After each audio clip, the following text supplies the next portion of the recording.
Everyone buys the dust.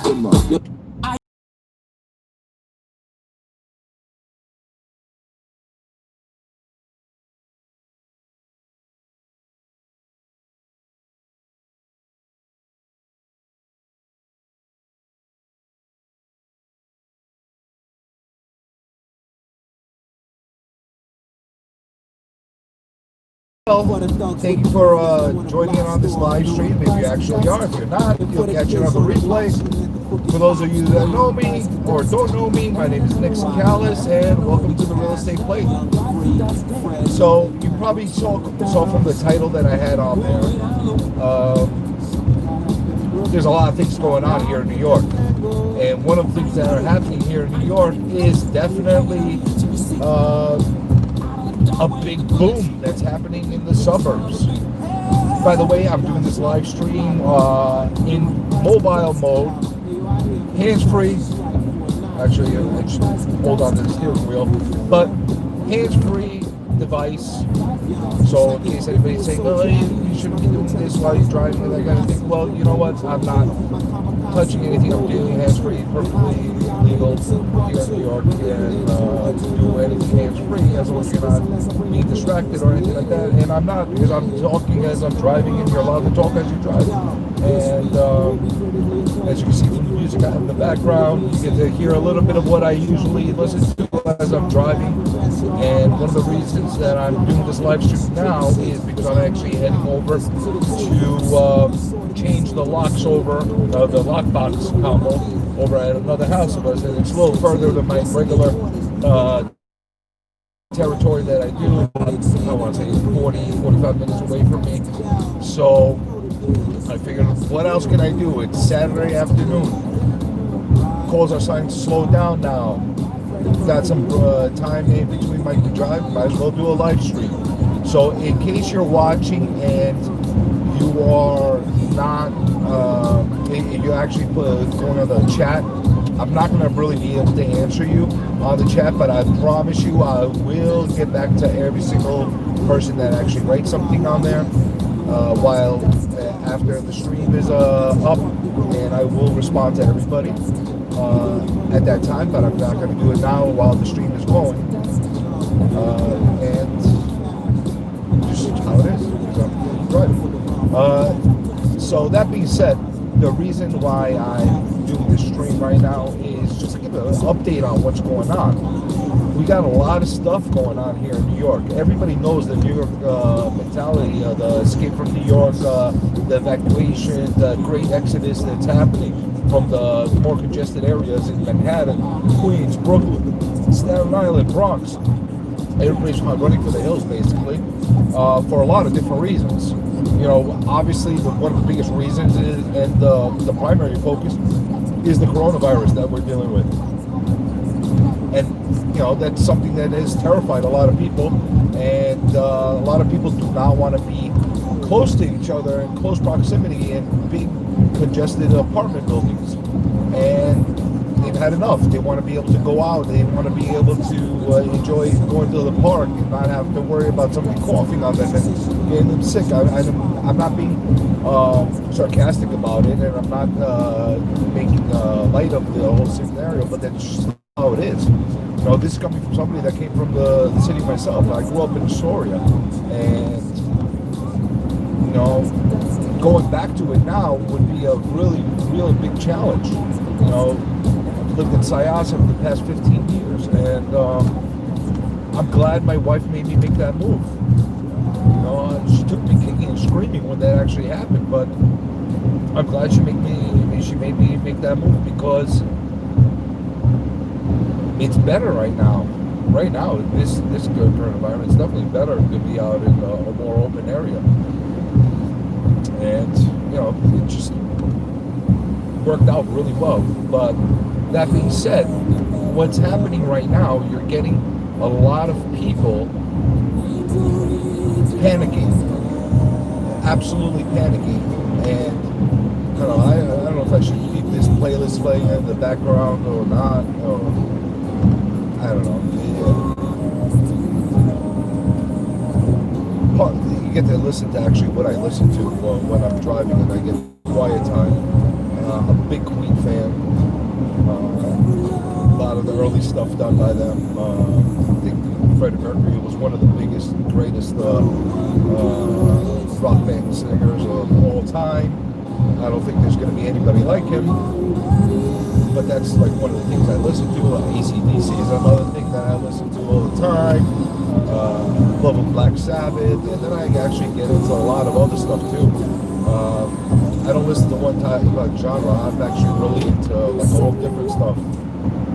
But that being said, let me not make this a music show, but this is all about real estate. We're talking about what's happening. And what is happening is the escape is happening. People are running out to the suburbs, the outskirts of the city.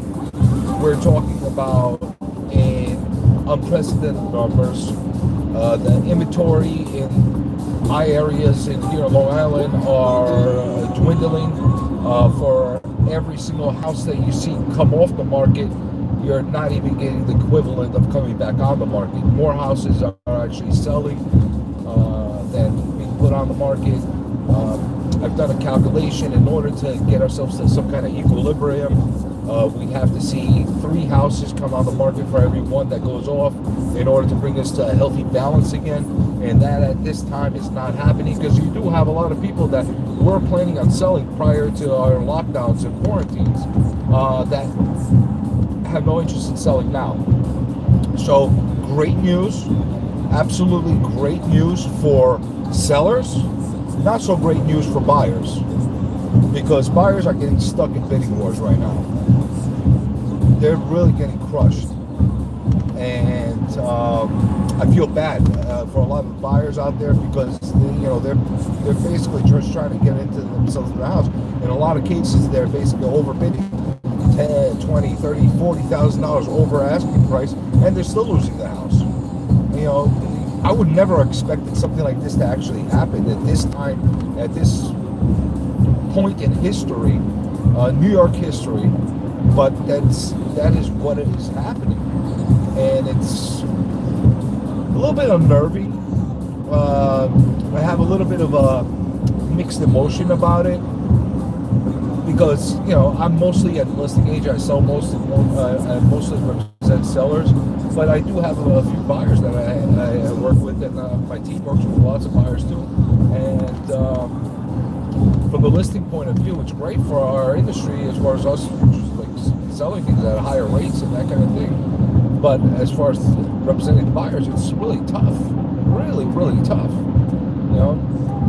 And that's why you got to take a stance. You got to either be a listing agent or a buyer's agent, and you got to figure out how to approach it.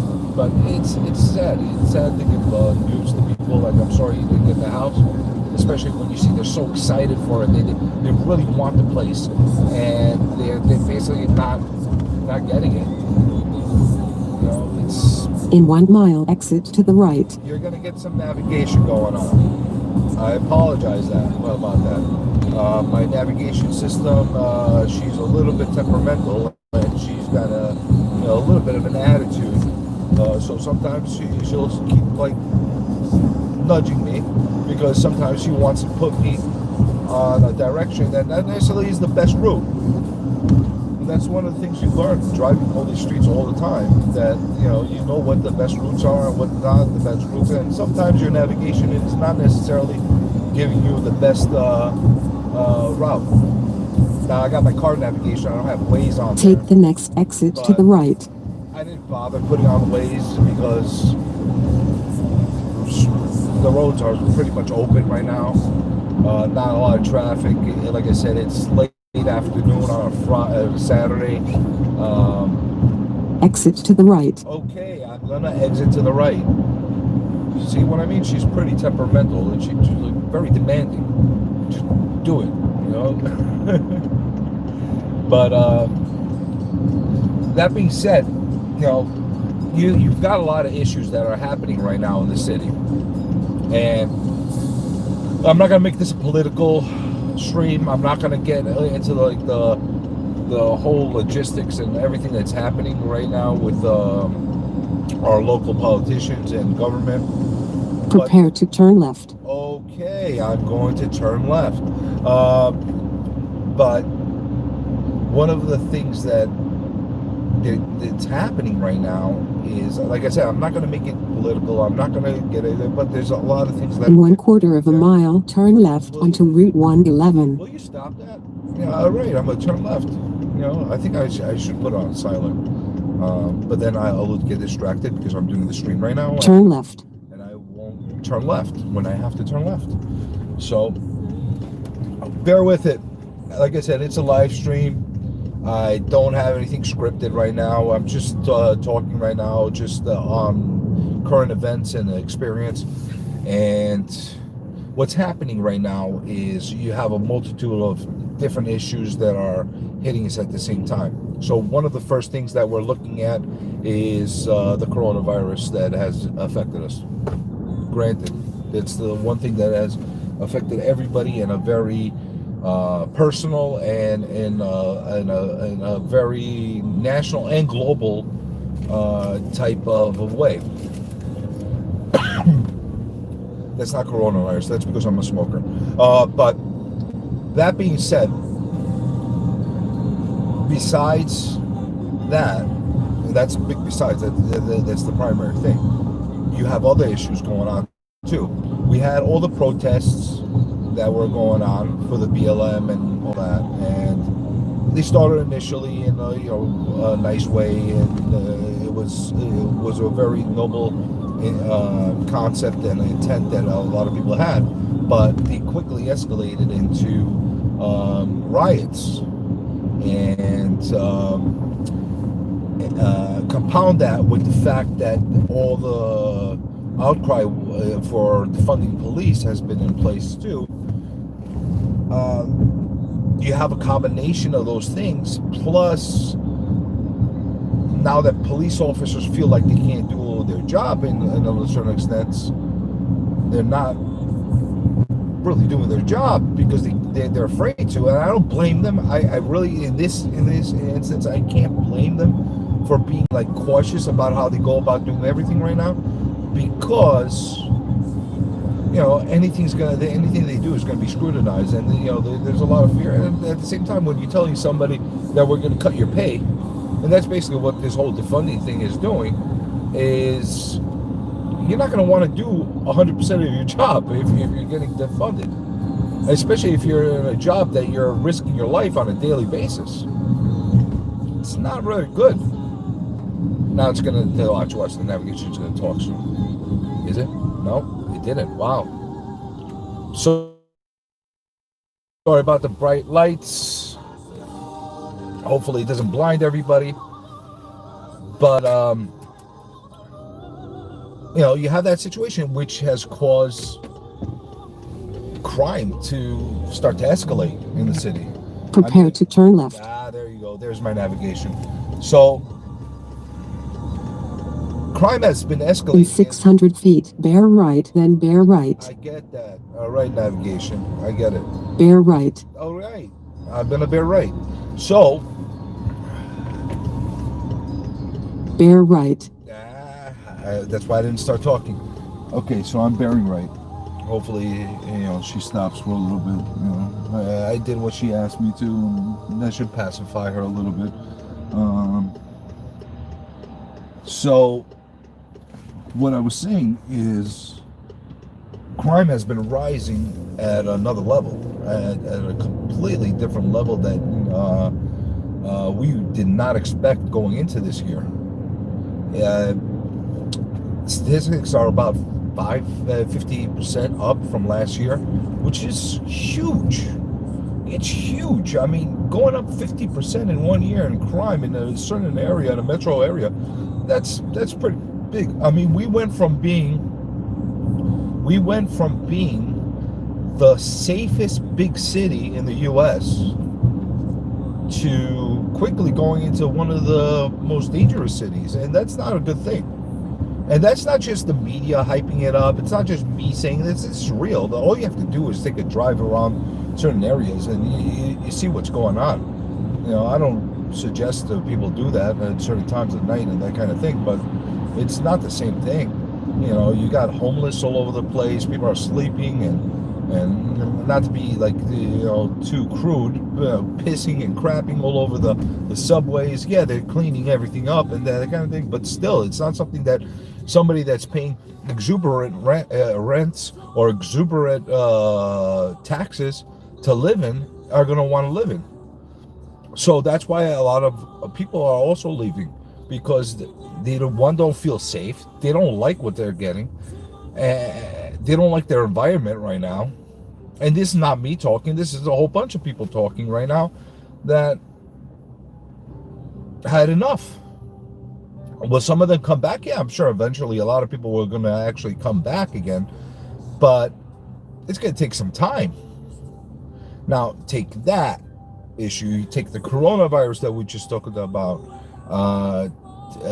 and then take the fact that businesses have shut down, and a lot of businesses still can't run at 100% occupancy yet, at 100% efficiency yet. To look at the restaurants alone, only recently they were allowed to open up the indoor spacing 25%, and that's only after the Restaurant Association had filed a $2 billion lawsuit. What, is it timing? I don't think so. I think that was done just to pacify them to some extent for reasons of the lawsuit. But maybe I'm naive, and it's just timing the way it happened. Go figure. I don't know. Whatever. It is what it is.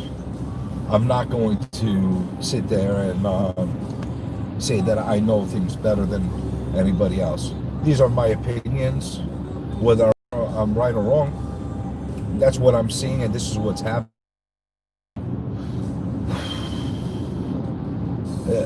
A multitude of other things that are like the little things that are tweaking people, and it's going to continue. And by the way, the exodus is not just happening with residential and people wanting to move. It's happening with businesses too. They estimated about 4,000 businesses, and it's probably going to be, it's definitely grossly underestimated, and there will be many more going down the line that will be shutting down permanently. Ever since we started this whole lockdown after the pandemic hit us. Now, even though we're out of the lockdown, many of these businesses still haven't opened up. And what I'm seeing on a personal level, because I do a lot of commercial business as well. Look at this. I'm going blind. You're probably going super blind right now, not being able to see anything. But what is happening is, there you go. Look at that. I kind of figured out. No more sun. So, a lot of businesses that have operations out of Manhattan, they are looking to either get some satellite space on the outskirts, like Long Island, or look for permanent substitutions. Working virtually and working at home for a lot of businesses opened up a lot of eyes. In a lot of cases, you don't necessarily have to work out of Manhattan. Yes, it's a prestige thing. Working out of the city, there's only one Manhattan. There's only one New York City. Now it's never going to change. And I really feel that everything is cyclical, and New York City will make a comeback, and I'm a big, strong believer in that. But you're talking about time, and it's going to take some time.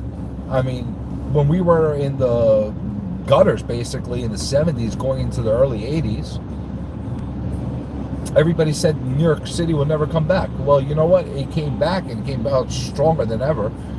After 9/11, everybody said this is the end of New York City. Not only did it come back, it came back stronger than ever.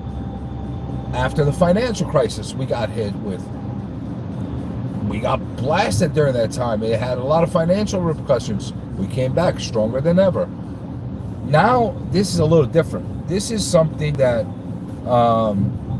is going to take a little bit longer, I think. than the other instances. I don't know how long it'll take, but we will come back.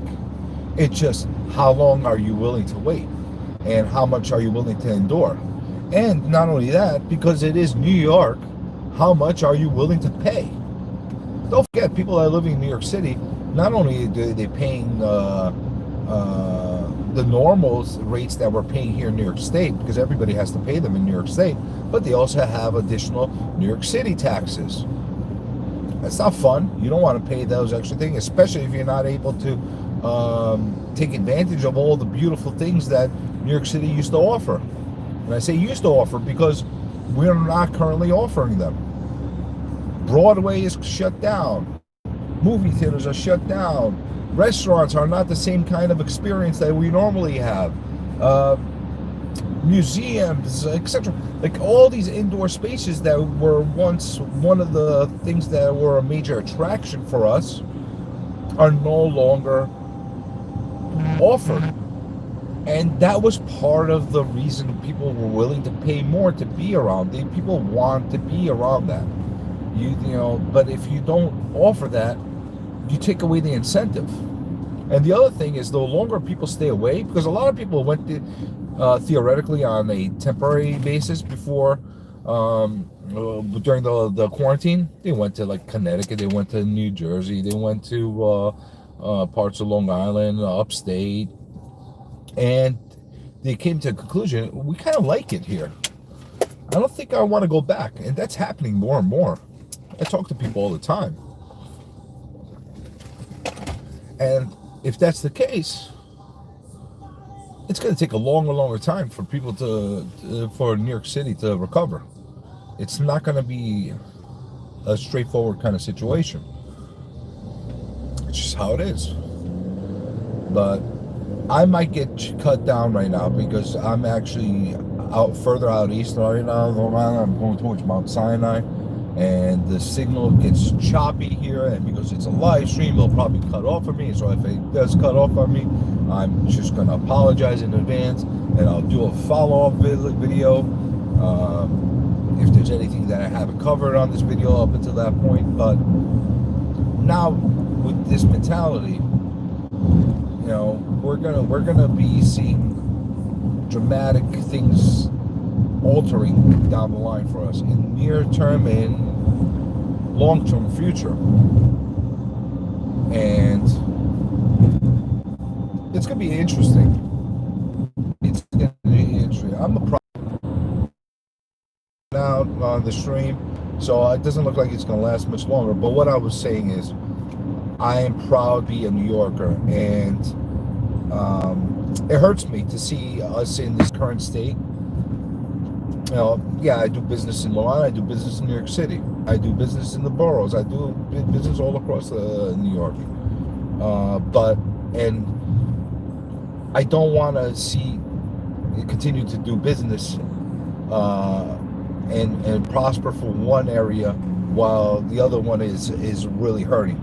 And that's what I'm feeling is happening right now. I feel that New York City is really hurting. Everything else, right? And it can be. We can find solutions. We just have to look for them. We really have to look for them. I shouldn't be the one that says that we have to find solutions. It should be our elected politicians, our elected local politicians that are helping us find these solutions. Everything, it's not justified, but however that's being offered, it's so only one place you could experience things like this, and this is our city. Getting in and out. I'm gonna sign off now. Hopefully you got a from my rant. Here in Long Island, we are in a real estate boom in other parts of the suburbs, and unfortunately, New York City is in decline at the moment, but it's gonna sooner or later. But this is our current affairs here in New York. I'll catch you on the next video, and before I lose signal again, make sure you subscribe, press the like button, and you'll never miss another video when it comes out. Thanks for joining me. Oh my God, I'm going.